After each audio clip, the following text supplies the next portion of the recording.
Hello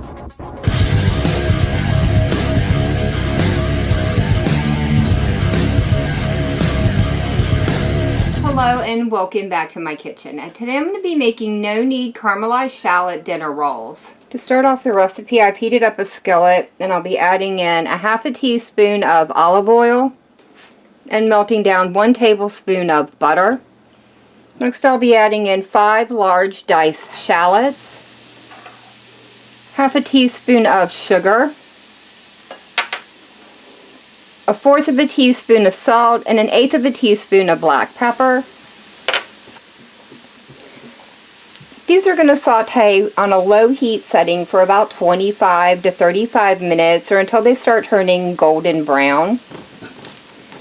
Once the shallots are a nice golden brown, they can be removed from the heat and set over to the side to start cooling down. Now that the onions are caramelized, I'm going to go ahead and move on to making the rolls, and I'll be starting off with 1 cup of warm milk and 1 cup of warm water, and I'll be adding in 1 tablespoon of instant yeast. I'll let that set for just a minute while I add the caramelized onions into 6 1/4 cups of flour. In here I have 8 ounces of a shredded smoked Gruyere cheese.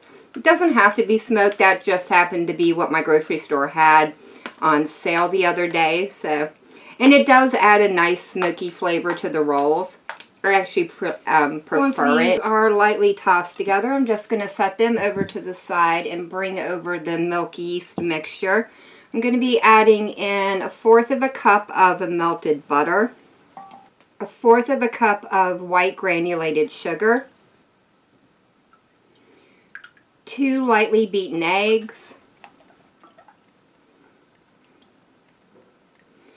and then lastly 1 tablespoon of salt. Once those are stirred together, the liquids get poured right into the center of the flour. Now that I have the dough formed, I'm going to go ahead and cover it with saran wrap. And this is going to get set in a warm place for about an hour or until it doubles in size. Now that my dough has doubled in size, I'm just lightly pressing it down and pushing out just a little bit of the air. I'm not really going to knead it, but I am going to give it a few turns here in the bowl just to kind of stretch the dough a little bit. That should be good. I'm going to set it over here to the side and get out just a tiny bit of flour, just enough to put a little bit on the board so the dough doesn't stick to it.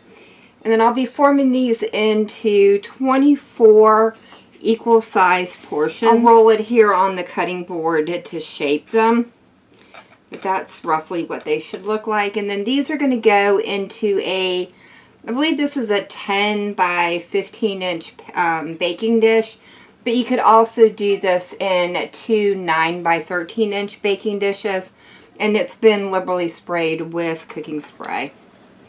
Now that I have all the rolls shaped, I'm just covering them with a little bit of saran wrap. I'm going to let them sit here on the counter and rise for an additional 30 minutes. I've melted down 1/4 cup of butter, and I'm just lightly brushing the tops of the rolls. This is the last one I need to do. So these are now ready to go into a 375 degree oven where they're going to bake for 30 minutes. When the dinner rolls came out of the oven, I went ahead and transferred them onto a wire rack and allowed them to cool down for about 20 minutes. I did also brush them with just a little bit more melted butter after they came out, and now all I have left to do is try them out. I'm going to take this one right here. They smell absolutely incredible. I really like the flavor of the caramelized shallots in this, and that smoked Gouda cheese just takes these over the top. Every time I make these dinner rolls, I love them more and more. But unfortunately, that is going to be it for me for the day. If you've enjoyed this video, leave me a comment down below. If you tried this recipe out, let me know how it turned out for you. And as always, thank you all so very much for joining me today. I've been Volker. I hope you guys have enjoyed, and I hope I see you in the next one.